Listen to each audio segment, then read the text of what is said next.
It can be really frustrating if you're having trouble with your TV, and one of your first instincts would be to go out and buy a new one. But before you do, here are 7 things to try if your Sony TV isn't working.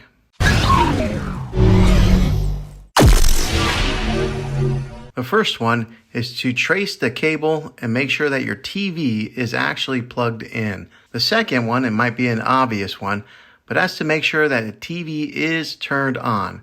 But try powering it on with the button on the TV itself and not the button on the remote control. The third method would be to check the remote control batteries.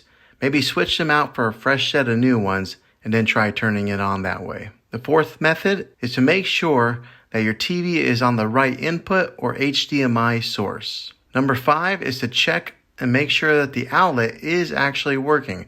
Maybe plug it into a different wall outlet or check your fuse box to make sure that there is power going to that particular wall plug. The sixth method, and this is providing that your TV does power on, is try updating the software or the firmware on your TV. The last method is to unplug the TV from the wall outlet for 60 seconds and then plug it back in. Now make sure you be patient here and wait the whole 60 seconds. Well, hopefully this video was helpful for you. If it was, go ahead and click a thumbs up on it. Go ahead and subscribe to my channel. I make tech videos all the time, and I would love to have you back in the next one. Take care.